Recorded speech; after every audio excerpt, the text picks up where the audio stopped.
Hello. Hi there, I'm Christine. Hi.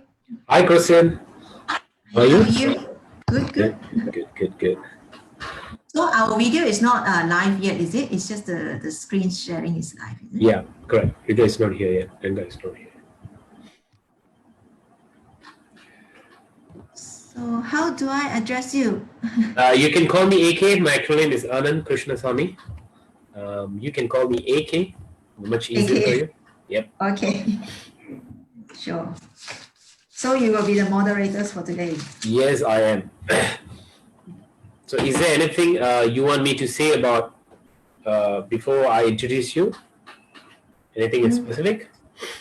No, nothing. You were just a brief introduction, is it? Cool. I'll just give you a base. I believe I'll just introduce you in a very basic way, and I'll let you introduce yourself. I think probably that will give the audience a clear view. Would that be okay? What are you gonna what have in this? Come again?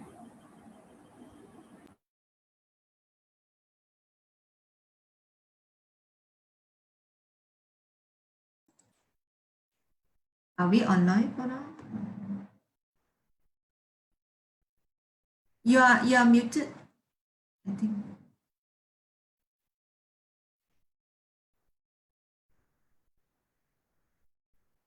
Muted.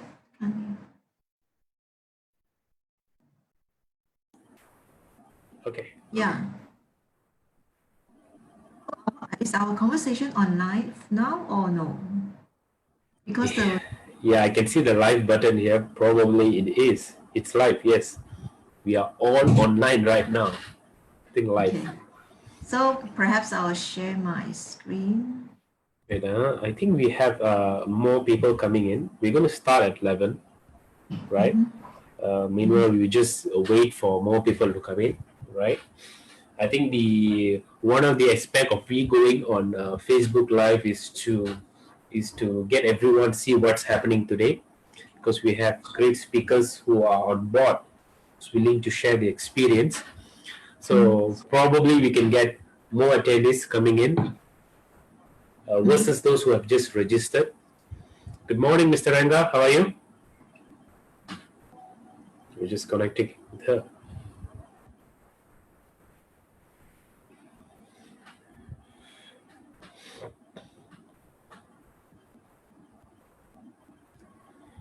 Okay.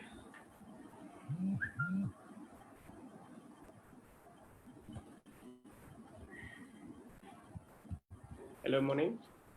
Good morning, Mr. Ranga. How are you? Good. How are you, Mr. Anand? Fantastic. Where are you calling in from? Yeah, office, my branch office in Sunway. Fantastic. So how's things back in Sunway there? How started moving already? About 30-70. Okay, that's pretty good. Thank you so much for being here today. We appreciate both your times, right? Coming in and spending on a working day, I suppose, for both of you, right? Yeah. Yeah. Fantastic. So what we're going to do here is we're going to wait until 11. Then we're going to start this event. We're going to start with Miss Christine, followed by Mr. Ranga. And we are live. Just to let you know, we are live, right? The reason we are going live so that we can reach more people via Facebook and deliver your. That will be from 11 o'clock, right? Exactly. No, we're already live. Oh, okay. We're already live. Okay. That's so fast. Nice. Yeah, exactly right. I was just informed that we are live as well. Nice.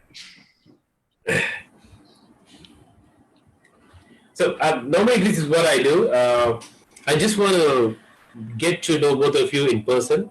So tell me one interesting aspect of what you do as your hobby, or something interesting that would you like to share with me today. I'll start with myself. All right. I'm from Penang. So Penang people are famous for what? We eat 24/7. So I'm very passionate about food, and what I've done in my career, just to have a meal. I used to travel all the way from Penang to Kuala Lumpur or to JB, and then come back just for one meal. So me and my friends, most of the time we drive. Sometimes we take the bus. So all the way to Telok Intan just to get the chichong fun, then come back. Oh, wow. So that's what I do, and I am very passionate about food. So how about both of you? Let's start with Miss Christine here. I'm not as adventurous as you, too.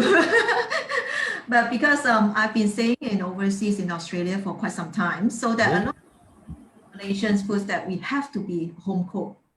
During that time, Malaysian food in Australia. I'm actually based in Melbourne, so I just have to be different adventurous. I just have to venture on my own cooking to whatever I've eaten in Malaysia, and hopefully I can get the same taste at home in Melbourne.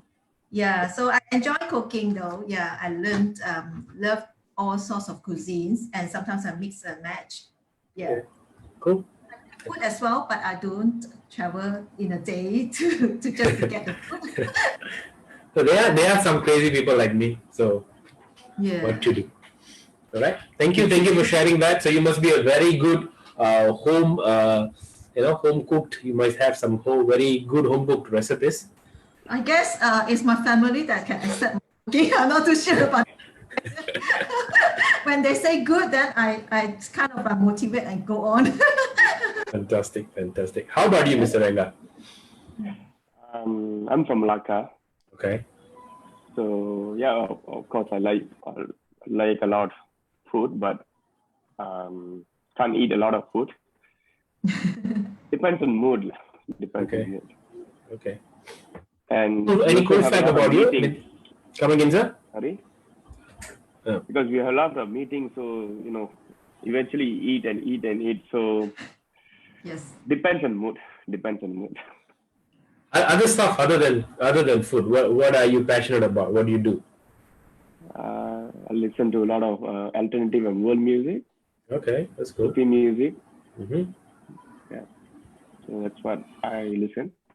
Okay. Something happened. Yeah, they're trying to share the screen. Mm-hmm. I see. Right. So okay. I like music.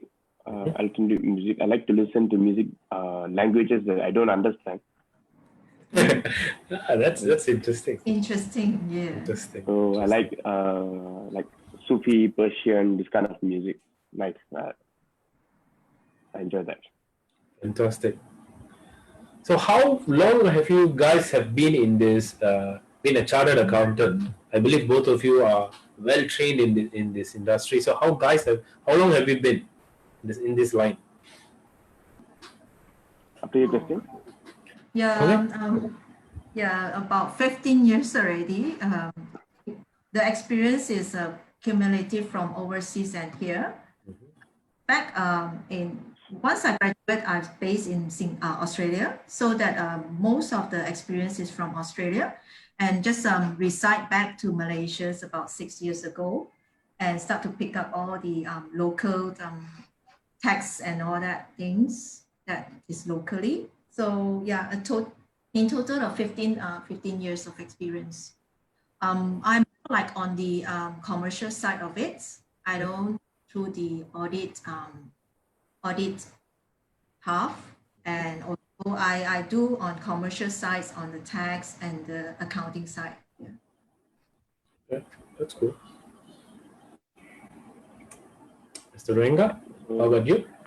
Myself, after my school, so 1998, 1999, until today, I'm still in this industry. Okay. Tax, nothing else. All the while from 1998, of course, 1998, I was a junior after my school, after my SPM and all those things. So until now, I'm still in tax. Okay. That's amazing.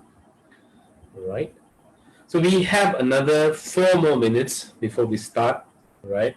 We're trying to get as many people to come and see this. And as we are talking now, we are sharing this in multiple business group to get the business owners and the SME people to get the very important information that we're both going to share today, right? So let's give them another 3 more minutes before we start.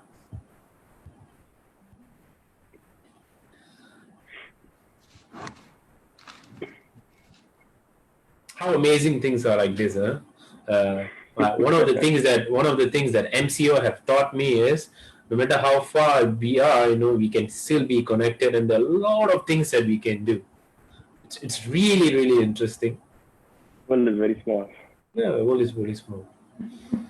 And 2 months ago, when we spoke about e-commerce, we spoke about Zoom. Very few people know about it. Today, almost everyone. My daughter, I have a daughter who's 4 years old. She has Zoom classes every day. That's why. That's really funny, man. In a way. They start really young now. Yeah, they start really, really young. So probably this MCO have taught us that we can do a lot of things from home. So I believe after MCO, a lot of people will start consultation and many more stuff from their home itself. Something that you're not familiar with before. Yeah, just like our business that we try to make it a borderless, so that we encourage a lot of video calls, and it doesn't restrict us from geographically, like whether you are in Penang or anywhere, we still can provide our service. So, but this MCO actually escalate all these adoptions of the digital meetings and all that. So people are more acceptable now, which is very good and very helpful to our business as well. Yeah, because before this happened, right, some is still prefer to face-to-face meeting or the first meeting and all that. But there's many things that you can do over the online chatting. Despite that, we do provide the human touch as well, but not that it has to be face-to-face. Things can be settled over online, which is good now. Seems like more, Yes, I totally agree with you. Yeah. Even government departments are prepared to go for all things. Yeah, it's so happy to see the government departments now is starting to have the online things, starting to, even though it's not like robust, but then at least they started it rather than, everything has to go in person. And it actually saves a lot of times for the queuing, for the traffic and all that. Yeah, it's more efficient, to be honest. Yes. We learn valuable things in the hardest times, they call it, right? I know, yeah. Sometimes I tell my kids that way. So, all right, we are at 11 o'clock right now. We're going to start, all right? I'm going to start with good morning, everyone. Good morning to all the attendees who are in this Zoom call, right? Good morning to everyone who are watching this live from all over the world. I want to put it like that so that we are going global right now. And before I begin, I just want to pray to God and thank you for all of us, and for being here, for being healthy at the peak of our health. And I would like to congratulate Malaysia for being the exemplary on handling COVID-19. And I want to congratulate all of you as well, because you all took an action to be amazing to handle these issues. But today, we're going to talk about something else. We're going to talk about how to get money and how to manage it. We have two exciting panelists here. We have Mr. Renga from TraTax, and we have Ms. Christine from GA Alliance. And also we have some of our supporting organization from SME, right? I just want to let them know, Malaysian Association Indian Chambers of Commerce and Industry. We have National Women Entrepreneurs, Malaysia. We have Chamber of Digital Entrepreneurs, CDEC as well, right? With that having been said, I just want to start with Ms. Christine. I don't want to take up much of all of your time. right? Miss Christine has been a chartered accountant, amazing person. He's been in this industry for 15 over years, right? Being a co-founder of GA Alliance. So today she's going to guide us on how can we get important, how to say, financial aid, especially during this COVID-19. So this is some of the topics that we'll be looking at. Ms. Christine, please take over. Okay, I'm going to share my screen. Yes.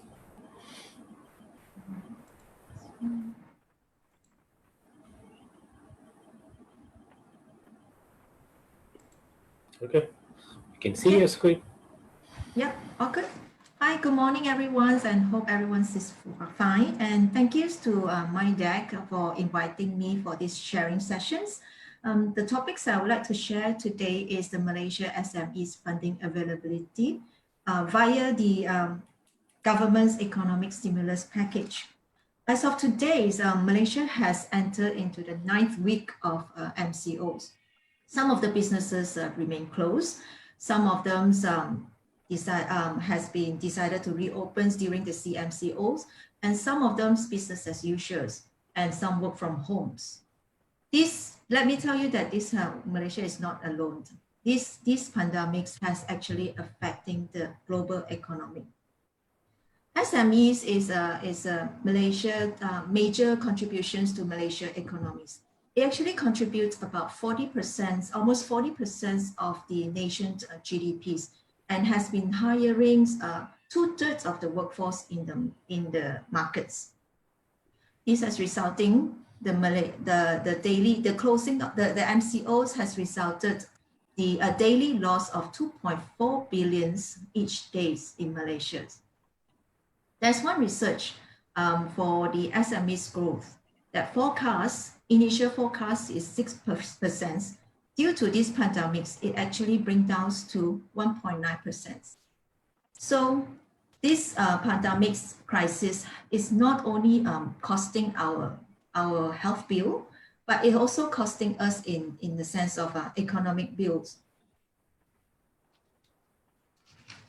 So government has to step in with this economic stimulus package to assist the business in Malaysia.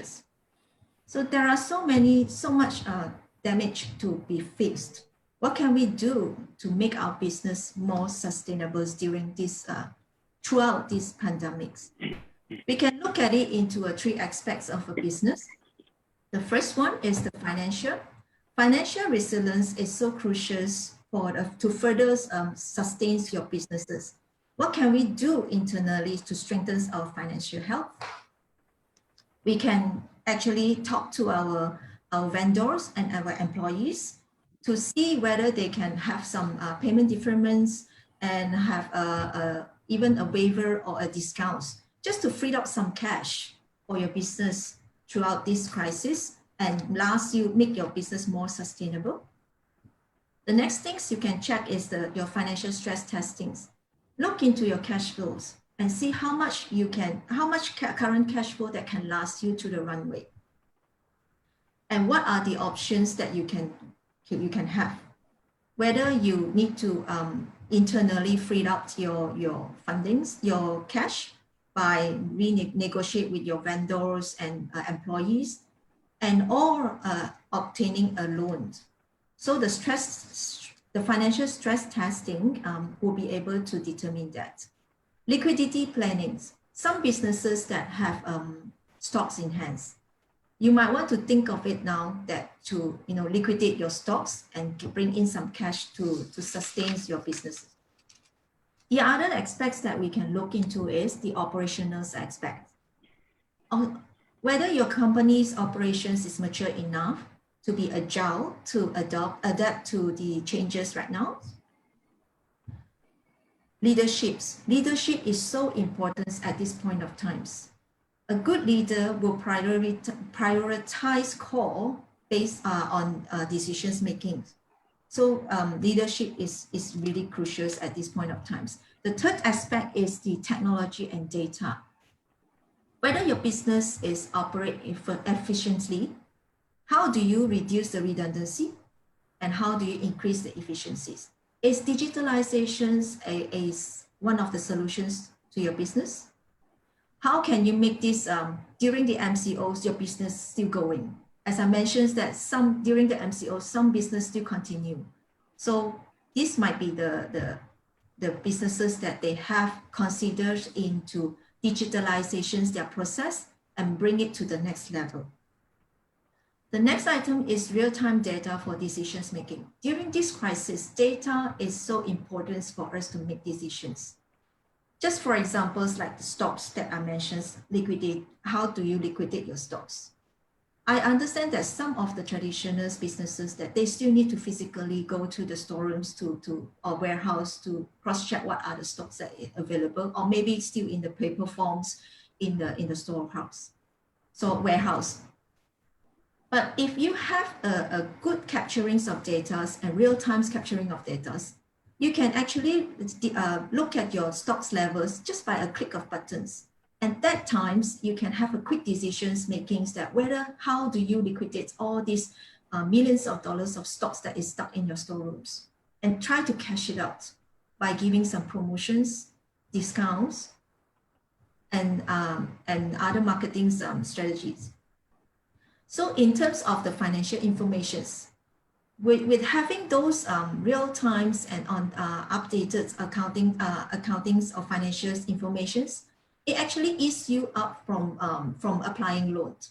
Because as you know, that banks is always ask for the management accounts, your account receivables, all these data, it has to be kept track in real-time basis. And also the data also allow you to make decisions based on your cash flow forecasting. So when you have all these technologies and data capturing in place in your business, the next thing is you need to consider is your data protection. Sorry. Available fundings in the market through the stimulus package. There are from this economic stimulus package, there are a list of fundings that has initiated by the governments. These are the lists that I have been listed it out, and I will go into each of them in details. Grants. There are many grants available.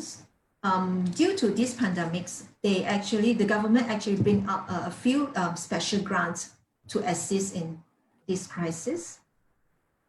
The grants that I'd like to highlight is the Special Prihatins grants, also known as Gerakan Khas Prihatins. These grants is to financially support the micro SMEs during this COVID-19. How do you define a micro SMEs? A micro SMEs has annual turnovers of less than 300,000 and employees of less than 5, excluding the owners. So if you fulfill these two criteria, you are categorized as a micro SMEs and you are eligible for these grants. For the grant application, applicants has to be a Malaysian citizens, and the business has to be registered with the Companies Commissioners of Malaysia, local authorities, and Inland Revenue Board of Malaysia. This has to be incorporated, the business has to be incorporated on or before the 31st of December 2019. Any incorporation after that is not eligible for these grants. One of the main criteria for these grants is the business has to be in operations during the applications. The payments is for this grant is a one-off 3,000 payments. For those that fulfill this criteria might consider to apply for this grant. It's just an online application. It's not too hard. The second grant that I would like to highlight is the SME Digitalization grant. This grant is actually assist SMEs to adoptions of technology in their daily operations. The SME has to be in operations at least a year for a minimum turnover of 100,000 in operations. For those that has already in operation for 2 years, you have to have a minimum turnovers of 50,000 preceding 2 consecutive years.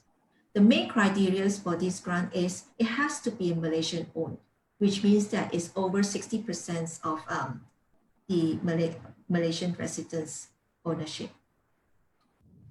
What I would like to highlight is the market grants. This grant is to assist SMEs to go globally, to export their products and services.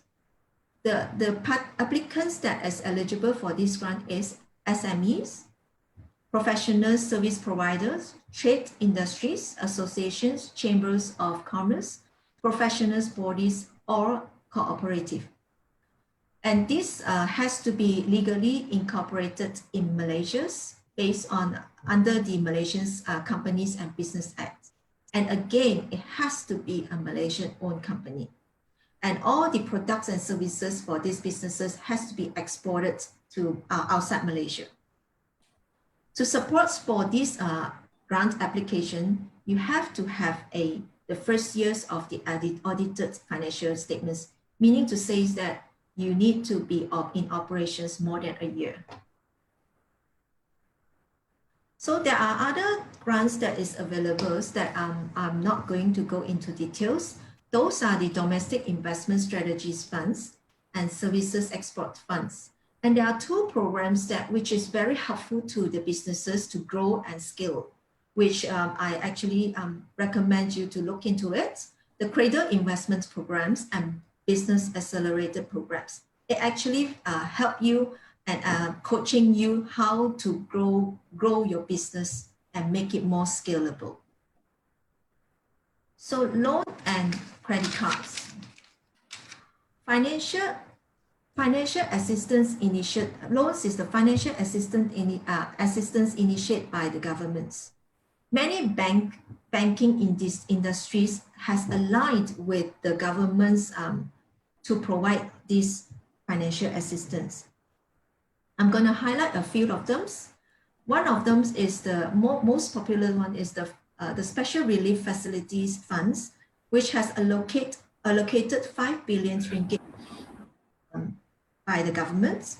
And this fundings is mainly used for the working capitals, and the funding amounts is ranging from 1,000 to 1 million. And this relief is capped, the financing rates is capped at 3.5% per annum. And the tenure is up to 5.5 years.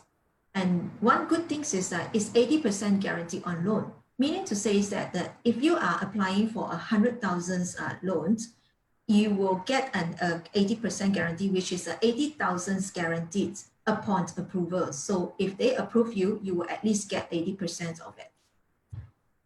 And I actually heard a lot of news that this funding is actually exhausted, but then there's no confirmation yet, so no official confirmation yet. So feel free to explore this funding. The next fundings is the BSN Micro Credit Scheme. When mentioned about micro, again, it has to be categories of micro SMEs. And go back to just now when I highlight that micro SME is those that with the annual turnovers less than 300,000 and less than 5 employees in the business to be eligible to these loans. And this is one of the most popular loans because it has a 0% interest rate per annum. And it's mainly for the capital, working capitals.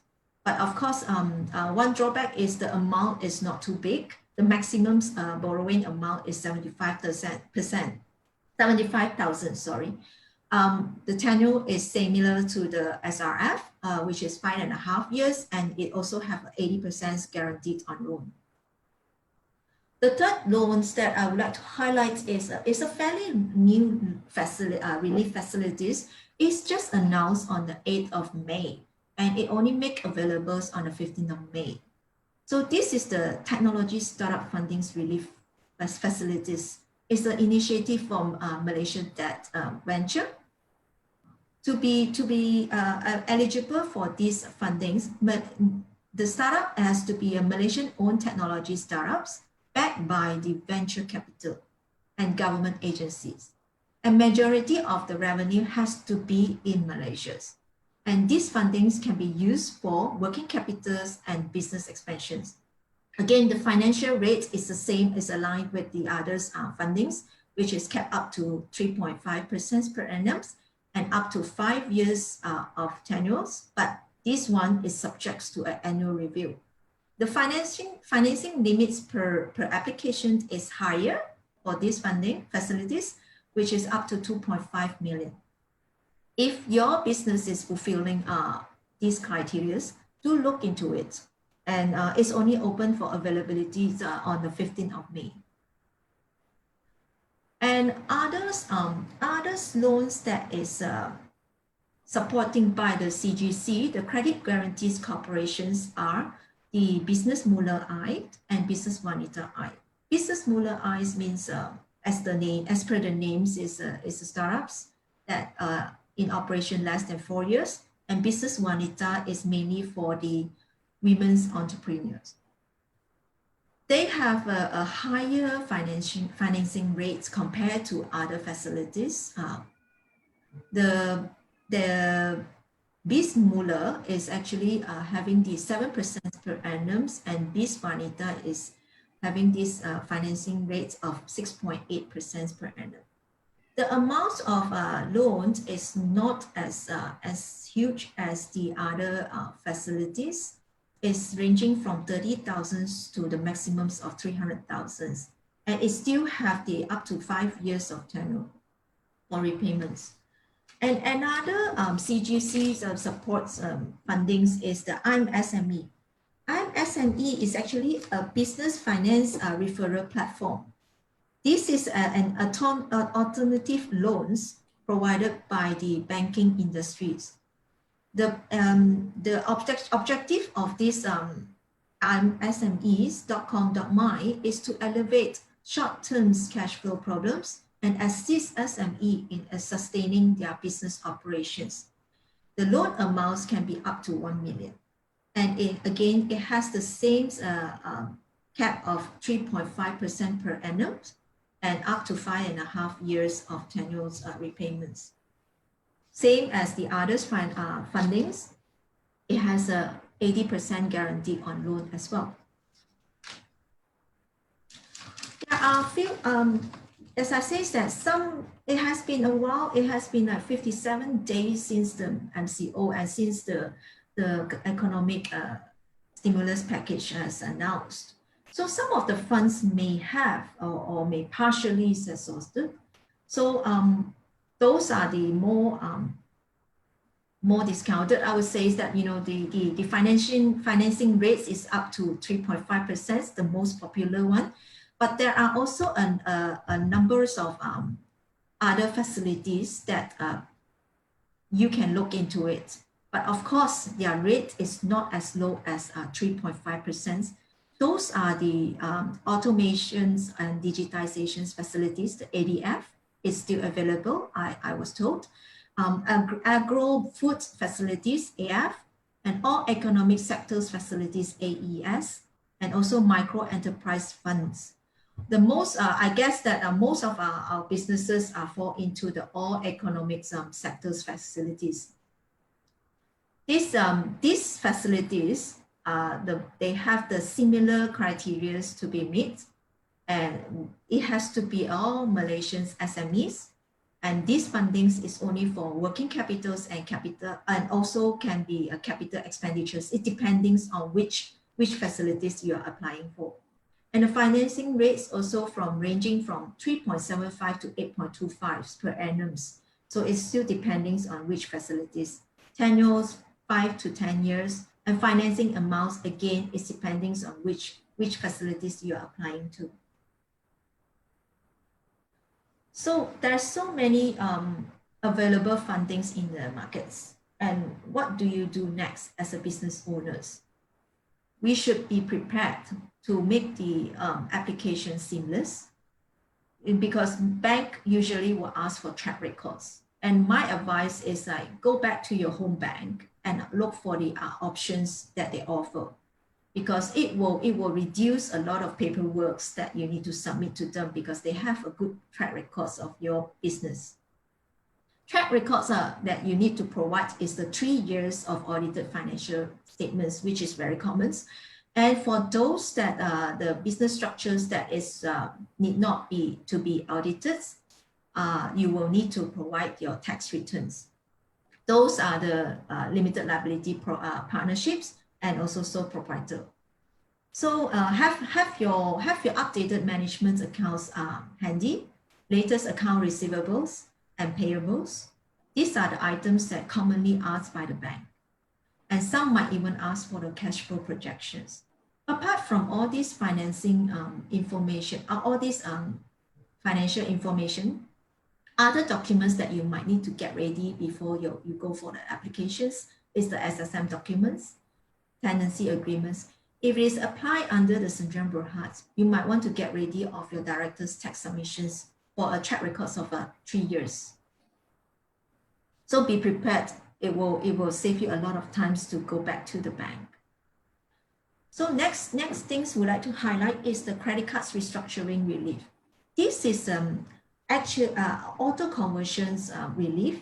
But having said that auto conversions, but the bank is still notifying the card holders about these conversions. I believe that you can opt for, if you do not want to do this restructuring, you can opt out for it. And it actually applicable for all card holders.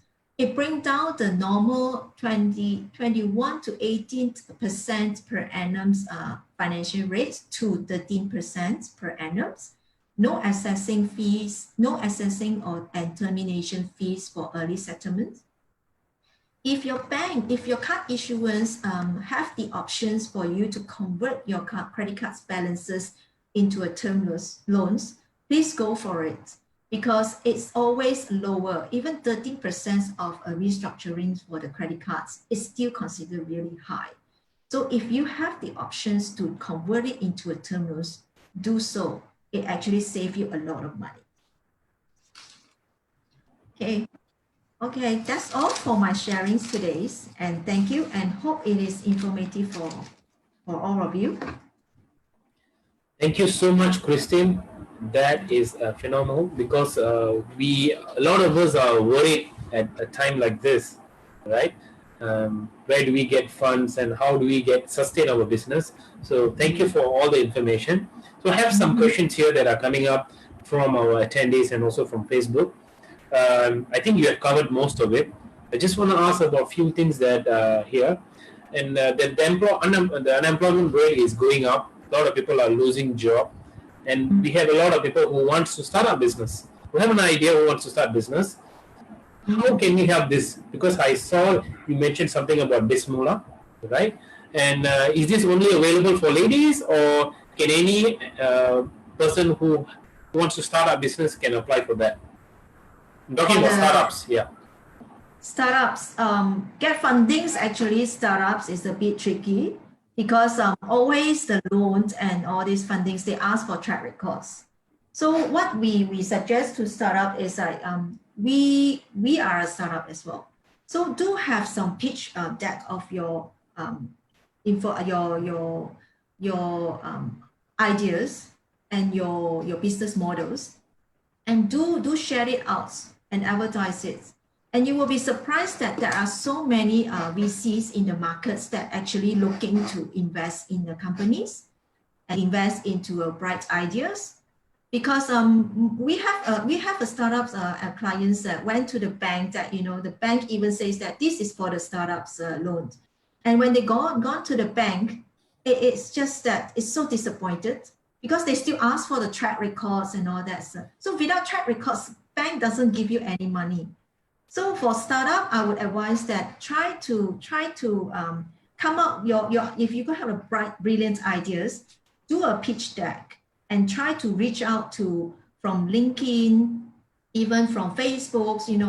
There's a lot of VCs and other investors, right? It's actually looking around to invest into a business. There are so much funds there that they don't have a business to invest into. So might want to go into that directions, because a direct loan from the bank is a bit tricky for that.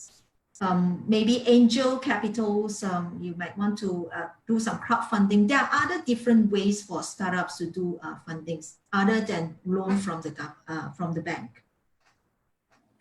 Thank you, Christine. Right.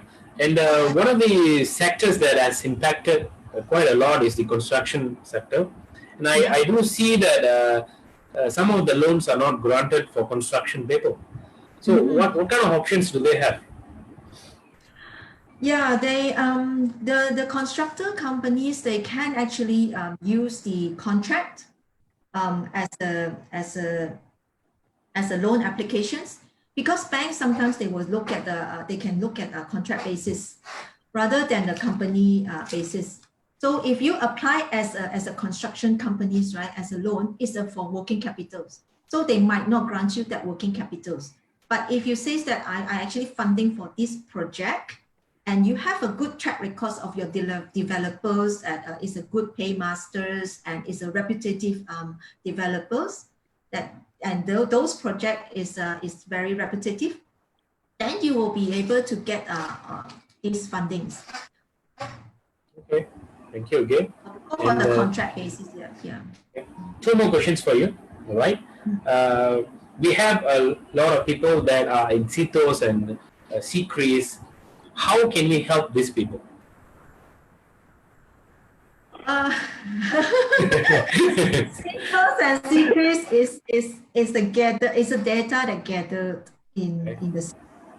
So if you have a bad track record, right, it's a bit kind of tricky to reverse it.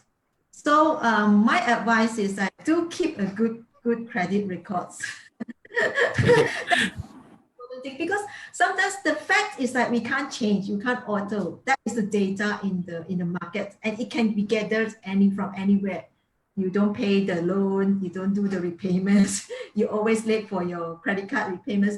You know, that kind of things that they will gather all this information and put it into it's a fact that we can't change. So my advice is that do good on our sides. Try to build a good credit records, and of course there are some that they are blacklisted by the vendors and by your creditors. Try to negotiate with them, you know, do a payments arrangements and get them to lift up the blacklist, and so that you have a cleaner records. Okay, thank you. And the last one is, you gave us a lot of information on all the loans and all the grants. So being a person who wants to apply, I'm a bit clueless because there's so many options here, all are attractive.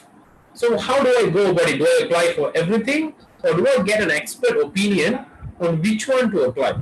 How would I merge that with the current business that I'm doing? Just now I list out there are a few criteria to meet, so right. that is to every businesses. So go by you met, especially the grants part. Go for the grant first, because grant is not a loan. It's the money that given to you. So try to do the tick of all these criteria and apply for it before you comes to the loan.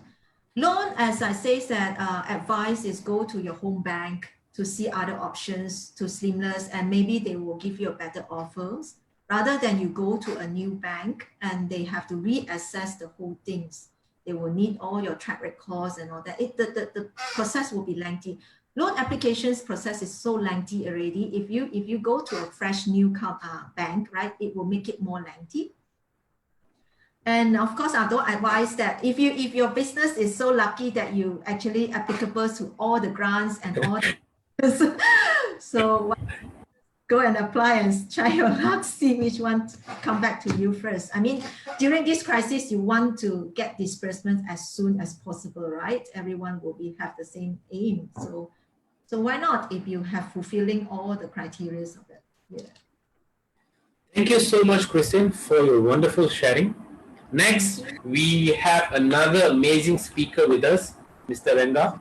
Mr. Renga has been in the taxation department or taxation industry for over 20 years, right? He's an expert in taxation and all the problems that occurs with that long. So I'm going to invite Mr. Renga. Please, the floor is yours.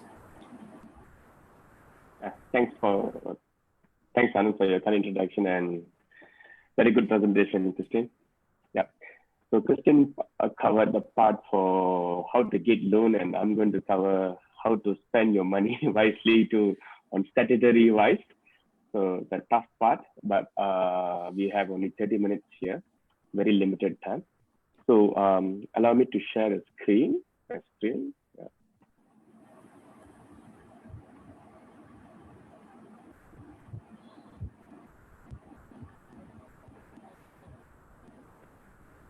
Yep. Okay. Kannan, can you see my screen? Yes, I can see your slides. Okay, Right. good. So good. So this is what we are going to present today on tax implication and digitalization, MCMO, because basically it's a kind of introduction of revenue department. Those who already deal with income tax department, they know how powerful and how competent revenue authority. Do not underestimate revenue authority in Malaysia. Not only in Malaysia, the world is very small. So almost every organization, almost every country, the revenue department is very much well equipped. So we are going to share a little bit on digitalization aspect, because every revenue department, end of the day, their ultimate scope is scrutinization. Okay, scrutinizing taxpayers or carrying out audit or investigation on taxpayers is something vital, which no one could avoid that. Okay, so we are going to share from that angle today. And pandemic, I'm pretty sure that almost everyone covered this, and on daily basis there's so many webinars. So maybe I'll touch this very lightly for tax purposes. For individuals and corporates, they are given 3 months deferment. And that deferment, the meaning of deferment is basically you don't have to pay those taxes in this calendar year. You just have to pay. This is a very special arrangement.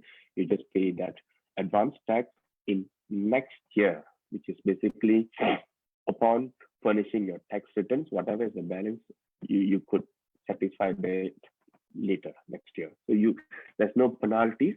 At the same time, there's also special time allowance given for taxpayers to revise in the 3rd month, because organically only in the 6th month they're allowed to revise. Now they're given a special time allowance in 3rd month to revise. And if anyone applied during MCO1, I lost count MCO 4, 5, and all these things. So MCO1 or MCO2, if anyone applied and no response, please follow up. Revenue is giving approval, and there's no quantum basis in all these things. So please follow up. Whereas traveling industry or tourism industry, banking sector, those who impacted directly, almost everyone is impacted, but those directly impacted, they're given 6 months time allowance, and this is extended for large organizations as well, not only limited to SMEs. Whatever I shared earlier is only SMEs. On the other side, for individuals, 5,500, the first 2 installments, because individuals pay advance taxes on bi-monthly basis, that has been deferred as well, similar treatment, and organically you could revise your taxes by June itself, June as well. So now from last week, revenue department is working on full basis, not 100%, but they started working. But yet you're not allowed to, taxpayers are not allowed to visit or conduct physical meetings. So communicate and also try to, if there's necessary for revision, then please do it on timely basis as well. So that's all I'm going to cover on pandemic part, because this is kind of more than a month, so a lot of people discuss about that. Now, I'm going to share more on scrutinization. Objective of revenue departments for scrutinization. What is scrutinization? Is basically desk audit or tax investigation. There's about 14 layers of scrutinization by revenue department past few years, and you can label them. You can distinguish the risk by low risk, medium, and high risk. Now, the high risk is basically this criminal tax investigation, joint audit, joint investigation, special task force, special action unit, aggressive tax planning unit. This is all very high risk category. Okay. Beside that, generally the prophylactic audits and generic audits are routine. routine of revenue department to conduct audit every 4 to 5 years, right? So that is kind of repetitive. So what we are going to touch lightly today is on value of tax documents, type of documents, types of confirmation methods, and verification of documents and extraction of documents in digital format. So digital versus physical format. This is what we are going to touch today. Okay. Now, nevertheless, taxpayers, generally taxpayers would fall within this three category. It cannot be mutually exclusively. Most of the time, they will play a role of this tripartite role as a corporate taxpayer, as an employer, and also as a director or as an entrepreneur, as an individual taxpayer. So this is general responsibilities of any businessman or corporate taxpayer. So, we will be sharing this to the organizers later. I saw there's a question earlier. So yeah, the organizer did mention that he'll be sharing. So yeah, we will be sharing this. Feel free to contact the organizer. Okay. This is one of my standard, most favorite quote. Tax diplomacy is like politics the art of possible. Is basically how you manage the risk and crisis. So now we are in crisis. Nevertheless, scrutinization, no doubt, it will be carried out irrespective you belong to which country or irrespective which tax authority. When we talk about tax authority, loans are, whatever people have shared, loans are basically confined within Malaysia, but tax and tax enforcement scrutinization is a little bit, it's a kind of global product. So wherever it is, this is for sure, right? So in Malaysian context or ASEAN context, I call this drama. Okay, how well it is played and how well risk has been managed. If risk has been managed well, and most of the time, you could solve the situation on win-win basis, right? Okay, these are the basic three tests on tax audits. In any tax audits, there will be first test will be on reported tax liability, and then we fulfill the obligation and reliability of records.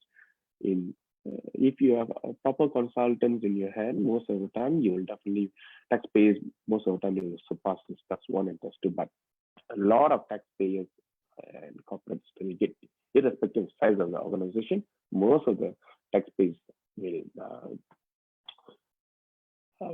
be challenged in this third test, reliability of records, and followed by interpretation. Okay. So reliability of record is a great challenge, and still we have the challenges going on, irrespective of size of the organizations. So revenue department's objective generally is to establish sound self-assessment, self-policy, and whether they have satisfied the right amount of taxes on timely basis, and detection of non-compliance taxpayer level, and also gathering of information of the health of the tax system as per the industry. So MSIC code, there's about few thousands of codes where taxpayers have to be careful with the tax codes. MSIC code, this is 2008 version classification codes. So revenue department, most of the time, in each and every audit, they will gather the data and they will compare the data according to the industry classification. Have you really achieved as per your size, as per your location, have you achieved that margin according to their data? Of course, it can be challenged, but if it doesn't fit into the bell curve, then they will carry out further examination.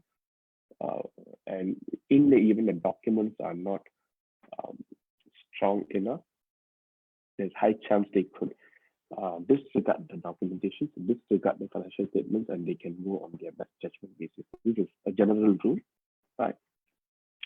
And by gathering this information, they also could pattern out behavioral aspects of the taxpayers according to the industry, and also to identify gray areas. Now, a lot of people will ask, what is gray areas? The common question that people ask is, do I need to, why I have to declare rental income? So the question, before we answer their question, you have to verify where's your property. If your property is in Malaysia, then definitely the rental income that you receive from the property is subject to tax in Malaysia, no doubt, right? So this kind of stuff, and also interest income from, though you are in Malaysia, you are generating income from overseas, and some people claim that this is overseas income, therefore it's not taxable here in Malaysia. Not really. If it is a foreign income, then of course you have to carry out tax. Tax is so much tax oriented. It's very much tax oriented. You have to carry out a lot of tests. So that one of the tests that you carry out is basically whether you have paid, you have suffered the taxes elsewhere. If you never suffered the taxes elsewhere, then you have to suffer somewhere, either in Malaysia or elsewhere. So not necessarily all the revenue that you in all the inflows any outside Malaysia, it means it's foreign source of income, not necessary. Okay, we have to carry out a test indeed. Mr. Renga, just a small request. Some of the audience can't hear you clearly. Would you be able to speak a bit louder if you don't mind? Oh, can't hear. Okay, good. So this is my grading. Can you hear me now, Anand? I can hear you loud and clear now, but some of them can't hear you. Probably they are. Okay, you just have to speak a bit louder. Thank you. Okay, cool. I just don't want to say yeah. Now, this is my grading, grade A, grade B, grade C, grade D of type of taxpayers. So maybe for a fun fact purposes, maybe if you, I believe they have so many comment boxes now because this has been streamed in Zoom and also in FB Live. So probably they could vote whether they are A, B, C, or D. I hope no one is D. Okay, A is basically very good taxpayers, no issues, no problem. They just very good. They follow all tax timelines on timely basis. They don't like any extension. B is I call them Mickey Mouse. Mickey Mouse, you won't see 5 complete fingers. It's like this, right? This is Mickey Mouse. So we see 5 complete fingers, that is not patented legal Mickey Mouse. Legally patented Mickey Mouse is how it looks. I think this is how it looks, right?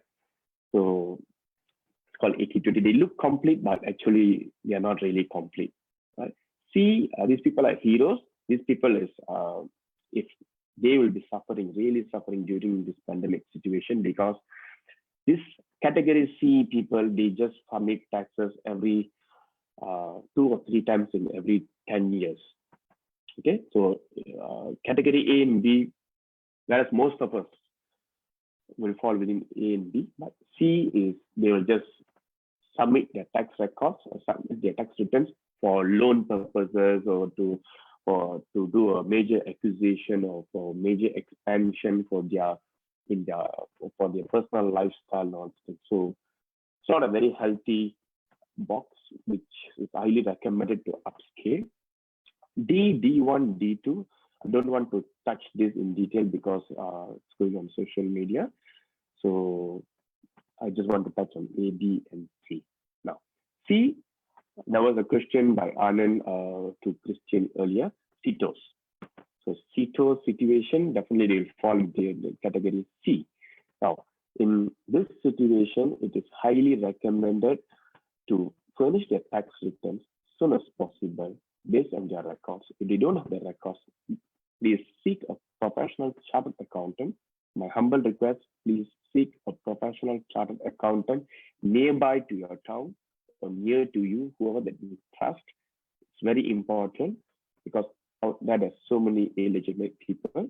So please you're dealing with your personal records, your banking information, your statutory information. Okay, so deal with legit people. Upscale, try to upscale. It's never been late. Try to disclose and try to furnish your tax returns as soon as possible. So if you could react faster, I won't say proactive, this is not a proactive, but at least do it faster. By doing it faster, at least you could solve the situation, or you could seek some financing facilities in due course. Who knows, probably have a better some room for but I recommend do it as soon as possible. people do not wait too long because everything has been digitalized. Everything has been digitalized. It's only a matter of time when you will be picked up for audit. Okay. So taxpayers' behavior between A, B, C, and D, that has different metrics. This is a different behavior box. So basically, we would categorize them under main 4 boxes, which is evasion, non-compliance, misreporting, and tax gap. You can see the shades are different. Okay, evasion is darker and tax gap is lighter evasion. So we can also call this black to white, which means if you want to transform someone from black to white, that is impossible. You can't do that on overnight basis, and you can't do that in a single year. You need at least 3 years. And black to white, 3 years, impossible. The best that you could do is black to gray. Maybe it takes about 3 years, and gray to white, it might take another 1 or 2 more years. So in aggregate, for you to transform from C to B, it takes about easily 3 years. And B to B plus to, B minus to B plus, or maybe A minus, it will take another 2 to 3 years. There's a lot of time involved, a lot of time investment is required. In present situation, I don't think so. Technology is not really expensive presently. We can see the amount of webinars, the amount of sessions, the amount of gadgets, and the amount of languages, versions, everybody is doing wherever they are from. So investment wise, I won't say it is a big investment, but my concern here is statutory responsibilities must be fulfilled on timely basis. It is vital. It is vital because end of the day, irrespective whatever crisis, of course, money will help you internally or externally, but externally, if you need a fund, the only document is going to really help you is your tax documentation. So that's the most important tool for any taxpayer, irrespective of the size of the organization. Right? Tax gap, we could misreporting and tax gap, they are more or less they are related.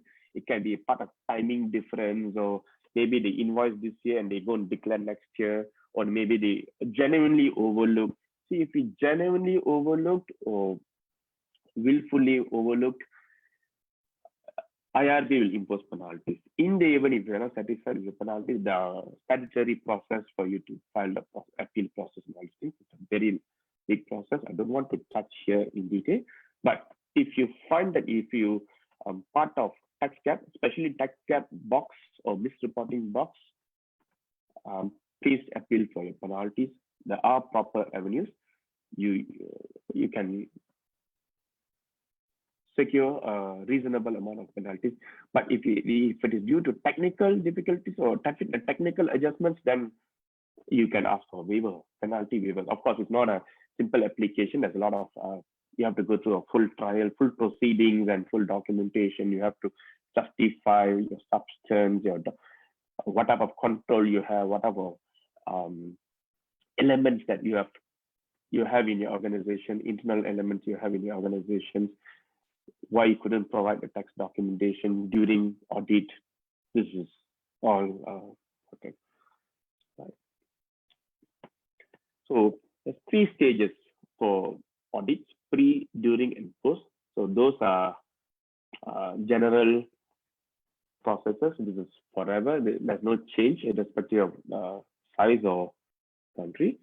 So pre, there's 4 main boxes category. You definitely have to prepare relevant documents, not create relevant documents, preparing relevant documents. There's a lot of difference between preparing relevant documents and creating relevant documents. We are not recommending to creating relevant documents.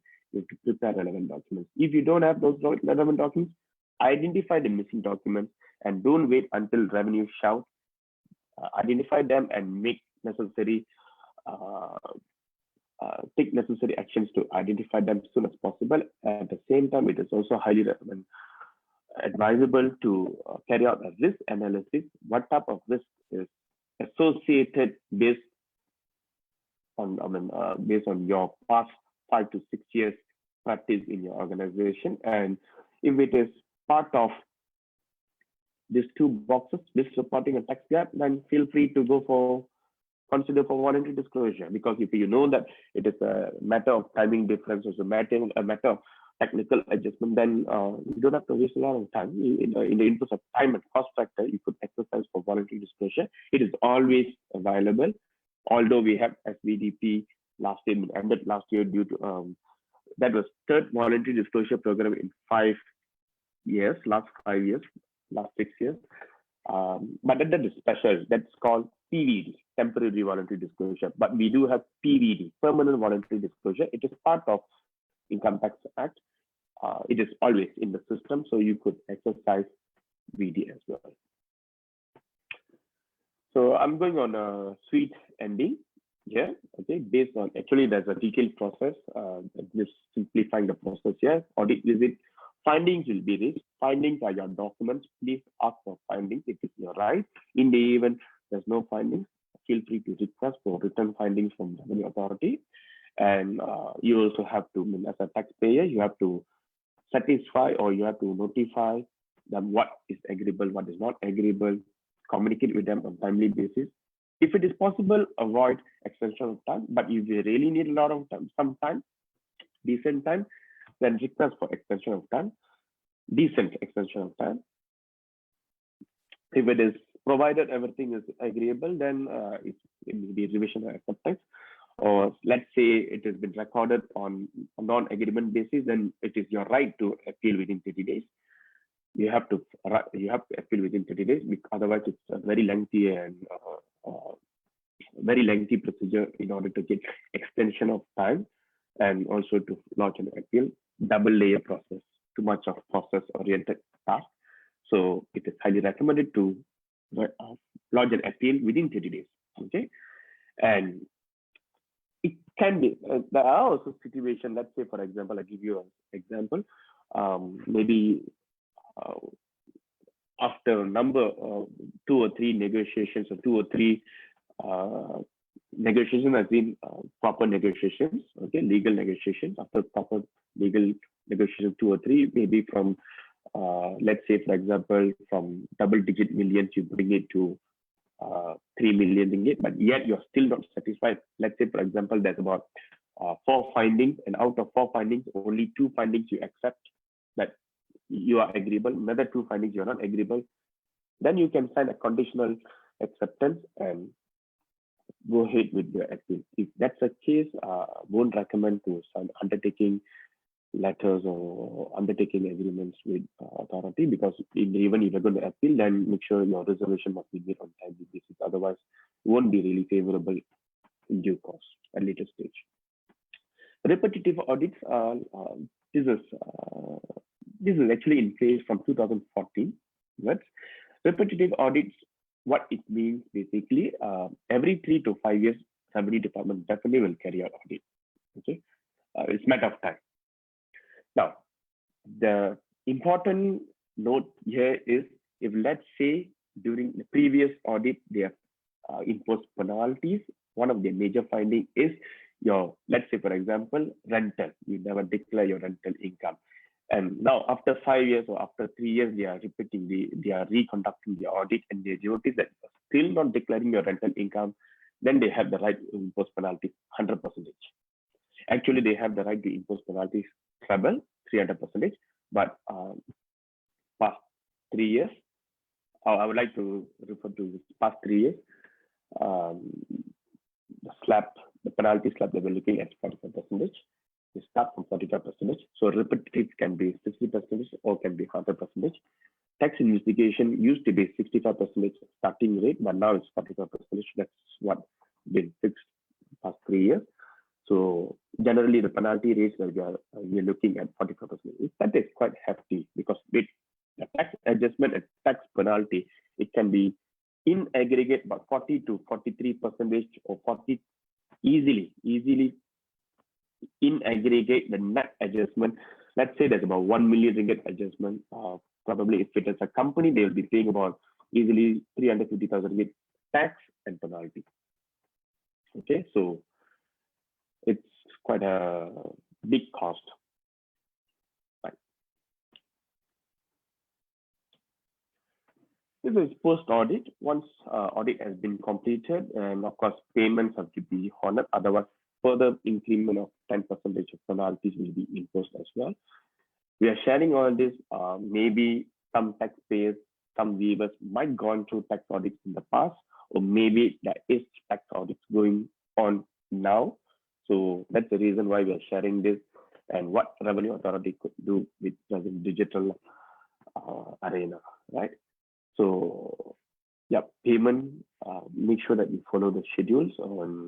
That is important. Otherwise, the further tax will be imposed. If schedule has not been followed, then some taxpayers will go for rescheduling. Then again, if they don't meet that schedule, another 10% will be imposed as well.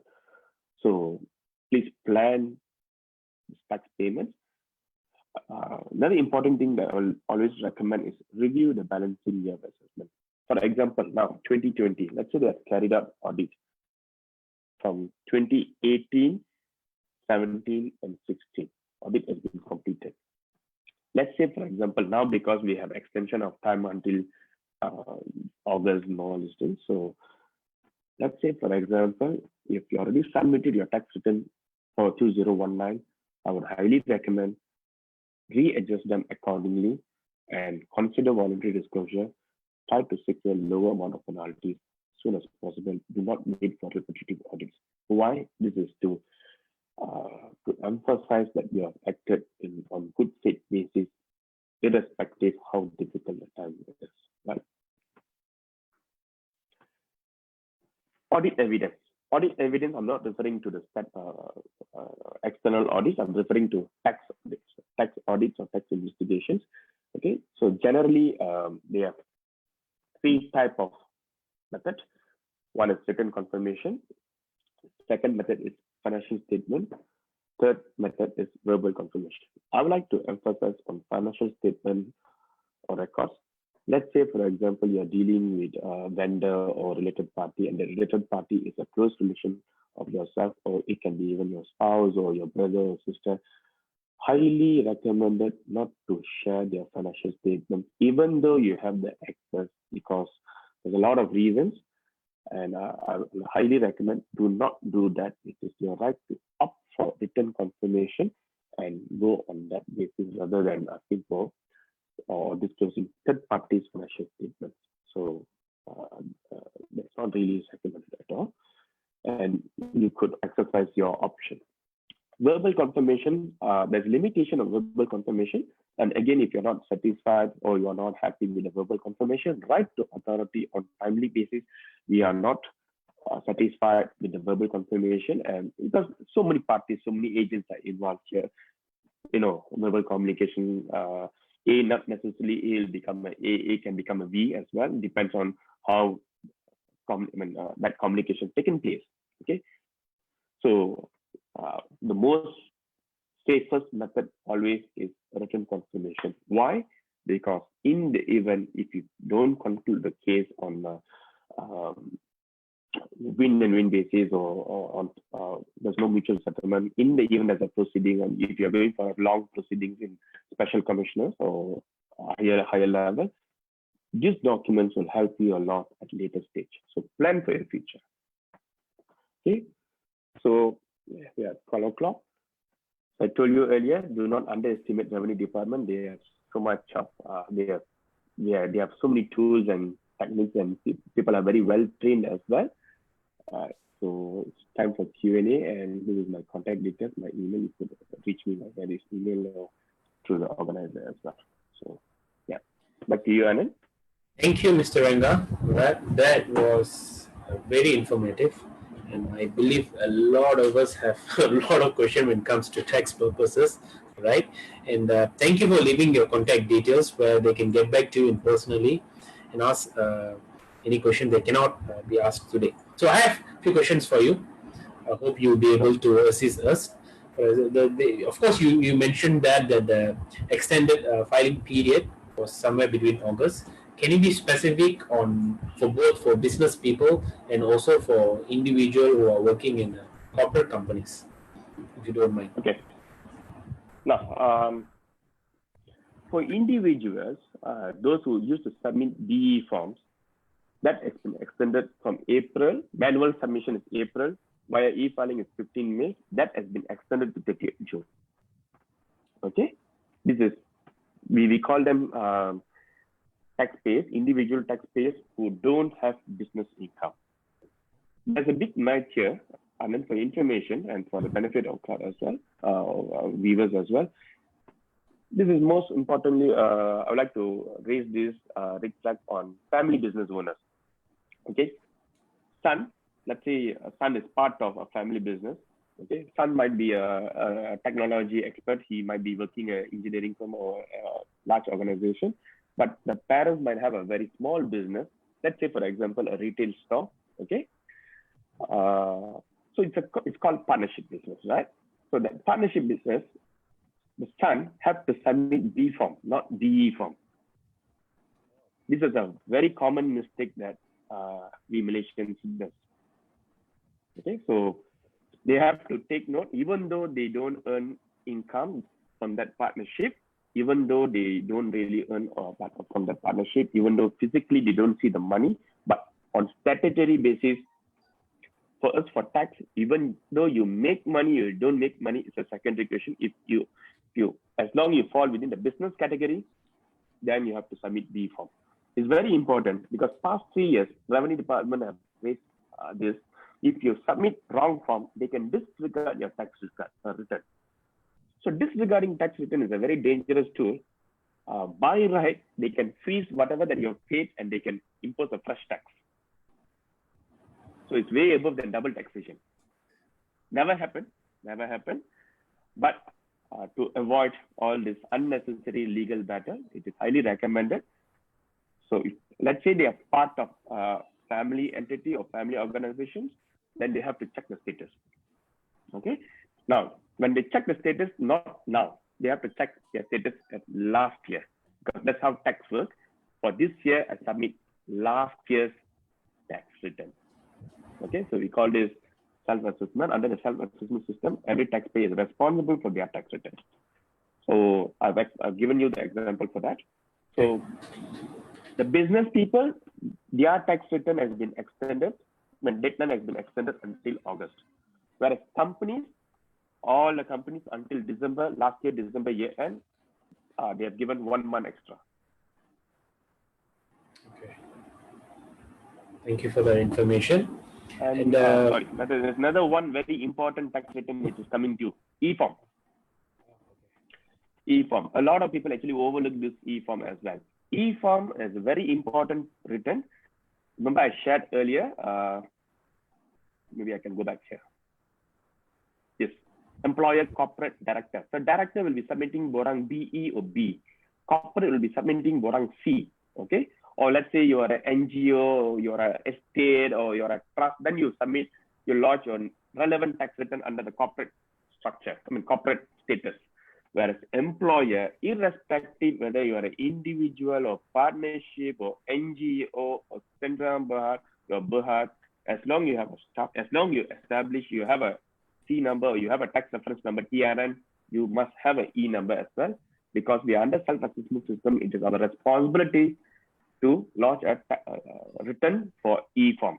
This is quite a serious, if they, let's say they don't furnish this return, it's quite a serious offense. It's a compoundable offense. So this the deadline for E-form is end of this month.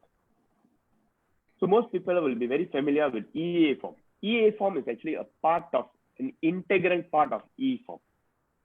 Okay, so it's a subset of E-form. So E-form must be submitted by May, whether they have employees or they don't have employees. Thank you, Mr. Renga. All right, I have another question. That will probably be a follow-up question. You already answered that, but I just wanted to make sure that we are clear. All of us are clear, right? But we have a lot of corporate people today, those who are already paying tax. They've started small businesses, right? And most of these businesses are sole proprietary owners, and their income is below 50,000. I mean, the revenue, business revenue is below 50,000 within that period of time.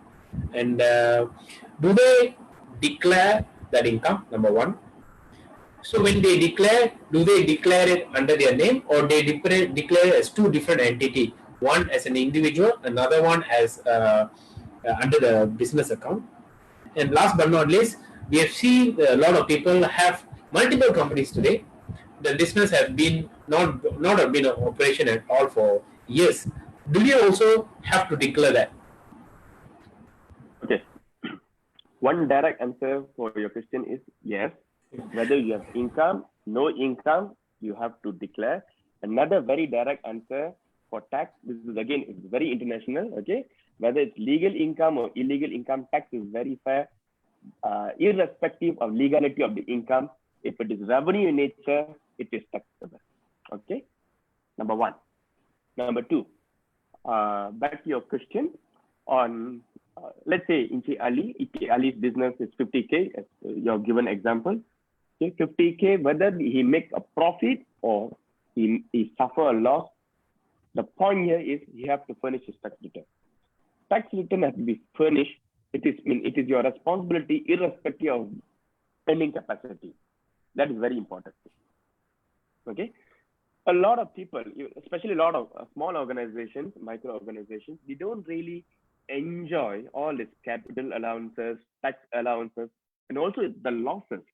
See, in certain countries, losses is also counted as investment, tax investment. Not necessarily we cultivate the losses, your natural losses, whatever that you lost financially, that has been carried back for your following years. So only if your tax returns has been furnished on timely basis, all these losses, allowances will be carried forward for your future years.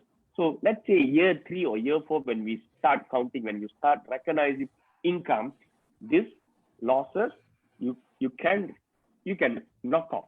I don't want to use the word recycle. You can knock off. So let's say Encik Ali has Ali 1, Ali 2, Ali 3 enterprise. Okay, 3 enterprise. That was another question of yours, right? Ali 1, Ali 2, Ali 3. So Ali 3 was dormant all the while. Now he started. Okay. Ali 1 and Ali 2, let's say he suffered losses for 3 years. Now Ali 3 is start now this year. Let's say, for example, car wash business. Suddenly there's a boom due to his location, and he makes some margin. The losses that he suffered, he can knock off. He can knock off. We call that we do have an allowance of current year business losses and preceding year business losses. The treatment are different, but we do have this all this carry back.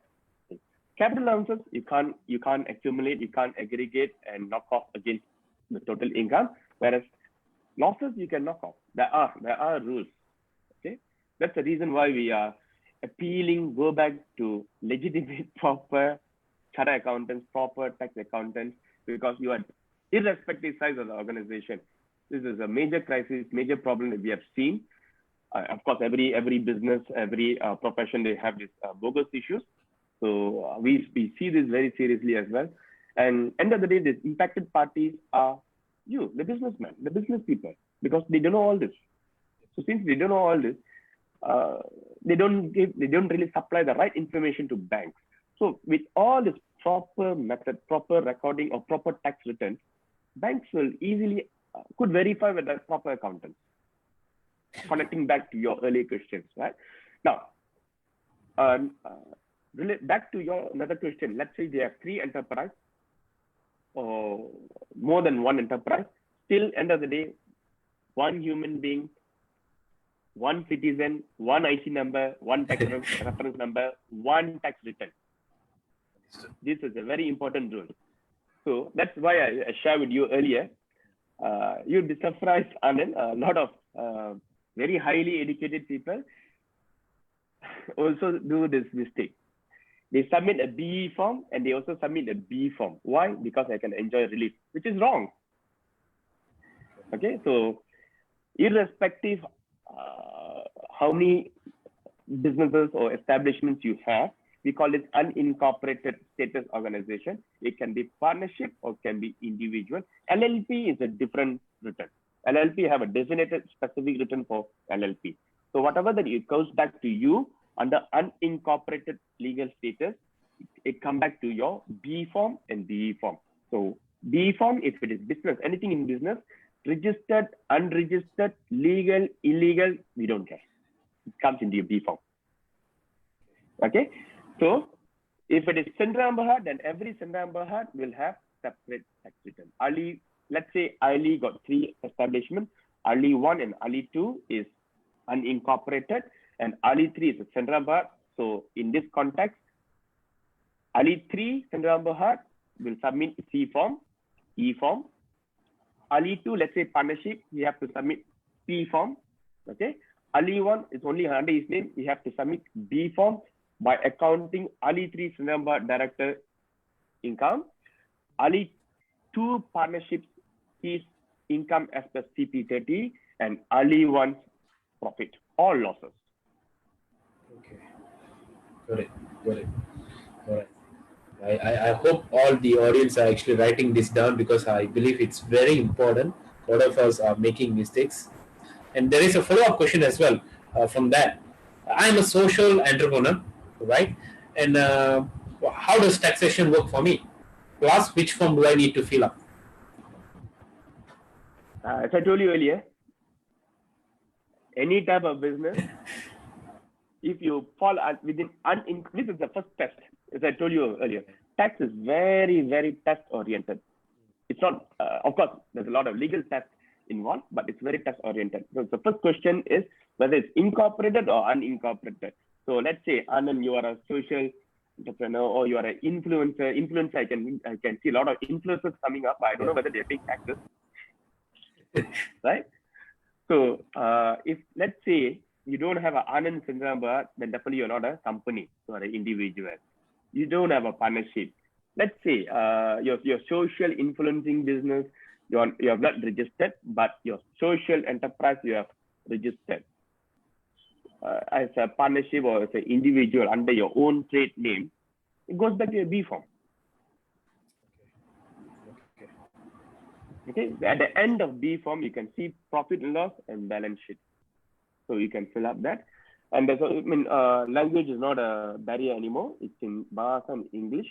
In fact, they also have English, Tamil and also Mandarin version. I don't know whether they have it for latest years, but you can check for many years ago, about 6-7 years ago, they do have in Mandarin and in Tamil. So what you can submit via e-filing is only English or Bahasa. Mandarin and Tamil is only for reference purposes. You cannot submit that. It's only for your own reference purposes. Again, so I'm going to summarize that, right? As long as you are receiving money in any form, right? It could be online, it could be from your e-commerce, it could be from your Shopee. If you are doing business, please declare it, right? And what else we have? Oh, we have something about rental here. Okay, we have some of them who owns more than 3 houses, right? And as you know, the rental rate right now, it's not.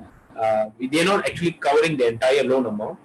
So I don't declare how much I'm paying to the to my from the income tax, how much I'm paying for my house, each houses. So do that counted as losses, or since I'm renting it out, I'm making some money out of it? How do I work on this? Somebody who has 3 houses. I think we should have a special workshop for this. Okay, what we can do is allow me to elaborate. Okay, so let's say in your situation you have 3 houses. Okay, first of all, before we look into the houses, not necessarily that this is one of the rules, right? Not necessarily that you have to cover whatever that you are paying back. Not necessarily. Rental is a separate deal. Your arrangement with banker is a totally separate, it's a different deal. If you are young and your record is good, they'll give you 30 years loan. If you are elderly chap and your record is still good, then they'll give you about maybe 10 years, 15 years loan. So the quantum of repayment based on your personal factor, how you can fix a rental based on your personal profile. That's not fair. That's not the right method. Okay. What we will see is every repayment that you make, you pay to the bank is based on your principal portion and interest portion. Interest portion is deductible because this is income tax, revenue in nature. The capital portion is not deductible. There's no time allowance given. There's no tax allowance given as well. So let's say, for example, you are paying bank about 3,000 ringgit, and out of 3,000 ringgit, 2,000 ringgit is your interest and 1,000 ringgit is for your principal. That's how it works for first, especially for first 5 to 8 years, and the portion will be readjusted as time goes by. Okay, so whatever is the interest portion, that is deductible. Your Q-trend is deductible. Assessment is deductible. All this is deductible. Now, you cannot rental income cannot be treated as business income. It is only applicable for investment holding companies. That used to be a treatment many years ago. Many years ago, we do have a public ruling. If you have a mixture of portfolio of houses, shop house, and commercial units, then we can take it as a business income. But recently, I think about more than 7 or 8 years ago, they changed that. Rental income is specifically, it is treated as rental income unless your business is managing rental income, like Airbnb, or then that is business. You know, let's say you have pool of properties and you're managing them, then that is business. You and me, we just have only one property, then that cannot be accounted as business income. And then there's also another trap. If you treat that as a business income, when you dispose of property at any point of time, you'll be taxed on business tax rate. Okay, so the trap is there as well. So planning is highly required. My direct answer for you is not necessarily. Losses will be, you can't utilize these losses in the event if you suffer losses in rental income. You can't really utilize these losses against your aggregate business income. That's the direct answer. Okay, good. And we have tax relief, especially for during this crisis period. Any stimulus packages for that? Okay, tax relief, what they have said is for 3 months, minimum 3 months, if you offer them at least 30% tax rental discount, then government will match that. So for example, let's say your rental is 10,000 ringgit, and if you're giving them a discount of 3,000 ringgit, income tax will discount another further 3,000 ringgit. So which means your income for that particular month, even though it's 7,000 ringgit, they will take it as if it is only 4,000 ringgit. Okay, so one easy way to calculate this is every ringgit that, if it is more than 30%, every ringgit that you give them allowance, it is your tax saving is equivalent to your tax bracket. Because if you're individual, your bracket may be 27, 28%. If you are a company name, maybe your tax bracket is about 18%, 19%. Okay, so it depends on your bracket, tax bracket. It depends on their personal tax credential status. Got it. Is bantuan khas, the one that you're receiving, is taxable? Is that taxable? Are you talking about grant or bantuan? Both. All the special grants that we are receiving and the bantuan as well. It's a good question, not testified yet, but if you go back to the tax that I told you earlier, your business is not getting grants, and if your business is not getting grant and bantuan from someone on systematic basis, then it should not be taxable. But this is the grant part. Is subject to verification. We have to see what is revenue stand later, but the bantuan part not taxable. Thank you, Mr. Ranga, for that all the beautiful answers. There are a lot of questions still there, all right? Because of time measure, what we're going to do, we're going to collect all these questions and we're going to get the host, get back to them an individual basis. I think that would be better because there are a lot of repeated questions here. And I have one question back for Christine here, the one that I missed out. Christine, they're asking, how do we go on and digitalizing all the accounting process now? How can I digitalize all the accounting process? Digitalization is actually have a few process of it. The first of it, you need to digitize your papers into a digital format. So this is the very first step for the digitalizations. So the second part of it is the process of taking your accounts. So like for us that we have been digitized the paper forms for our clients from a papers to a digital copy, and then from the digital copy, and we use it with all the tools, the available tools to apply for the OCR technologies to capture some of the data and automate some of the processes into accounting software. So that saves a lot of times for data entry and also accuracy. When the accountants come into pictures, that is to verify the data is accurate and post it to the accounts. So that whole process of accounting process has been digitalized. So from the paper and go to the digital format, and using the technology tools to automate some of the processes and come up with the data. So when we capture all these data, we can utilize it for analysis purposes. We can do a lot of things. What kind you want the cash flow forecastings, you can pull out a couple of years. It depends on how much data you have captured, and the more, the better for you to do the analysis. So that is the process. And as you know, that there's a lot of cloud accounting softwares in the markets that try to help the business owners to digitalize the whole accounting process.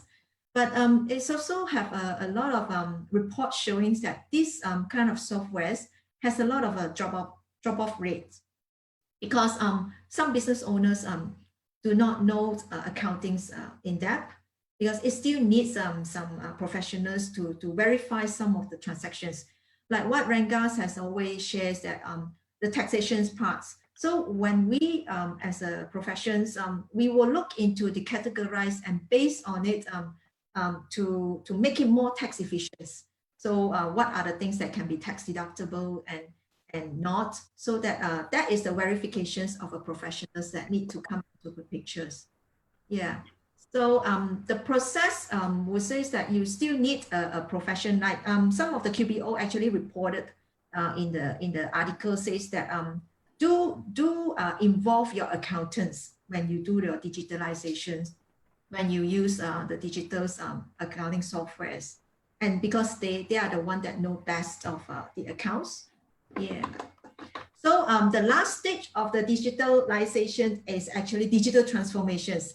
I don't think all of us comes to this stage yet, because that is an end-to-end digitalizations. So from the beginnings, it's a lot of automations has been going on. So for Malaysia currently, and most of the companies, right, is still in the stage 2 after the automation of partial of the process. Thank you. All right, we are coming to the end of the session. I just want to wrap up things, and it has been an honor to have both of you. Would you like to share any last very important message to our audience today? Christine can go first. Very first. Yeah, do get your accounts up to date. That is really important. I know that business owner is always so busy with the day in, day out decisions makings, and always put the accounting into the last in the list. And when it comes to crisis, and you can instantly feel that how important for a timely accounts that for a business, for decision, be it for decision making or for loan applications. Yeah, you really have to get your data up to date. Yeah. So good luck, everyone. Thank you so much. Mr. Renga? Okay, this is something very close to my heart on the bogus issues, because I was in MIA Council until last year, September. I'm no more in MIA Council, but with my good friend, one of the co-founder of GA, very good friend of ours. We're also known as 126. Anyway, so appeal to our Malaysian friends, irrespective of your size of the organization, please reach out proper, legitimate consultants. Okay, if it's a double-edged sword. Okay, if let's say if we don't reach proper legitimate, I'm not asking you to come to me or come to Christine. No, not at all. Okay, please go and reach someone that you trust. You definitely know accountants, chartered accountants. If you can speak in Mandarin, go and check someone who can well-versed in Mandarin. If you are very good in Malayalam or Tamil, go and find out someone. Definitely there are people too, very well-versed people. But humble appeal is, please go through properly legitimate licensed people, because you are sharing your information. Okay, your information is very valuable. Number one. Number two, if this continues, what is going to happen to our young generation? There's so many young kids pursuing accounting education. We are not playing a justice to the ecosystem, right? So please go through the proper people. And my bread and butter generally is on tax proceedings and tax appeals, tax controversy. I've seen a lot of cases, a lot of issues because of not the right people represented them. When they're in crisis, when they're in problem, nobody is willing to help them, because it turns out the person, the businessman may be gray or light shade or white, but the person behind the scene is actually very dark, very, very dark. You cannot tap them, you cannot do anything. End of the day, we are going to pay millions of taxes, adjustments, penalties. Sad, So that's my humble request and appeal. And stay strong, and we should manage this crisis in good manner, diligently. That's my. All right, with that message from Mr. Ranga, we are coming to the end. All right, once again, thank you for all of you who have been with us for the last 1 hour plus, and to all the live audience in Facebook. And very important to our special distinguished panel speakers, Mr. Ranga from TraTax and also Ms. Christian from GA Alliance. Reach back to the organizers. You still have any questions, right? With that, we have some of the supporting organization from the SME Association of Malaysia. We have Malaysian Association Indian Chambers of Commerce and Industry. We have National Rural Entrepreneurs Malaysia. We have Chamber of Digital Entrepreneurs Development. Right? Thank you to all of them. Have faith. Hope is the best fighting spirit that we have today. I wish you all the best. Till we see again. Thank you, Mr. Ranga. It was nice to meet both of you, Christine. And thanks, everyone. Bye-bye. Thank you. Thank you, guys. Thank you. Thank you. Bye. Thank you.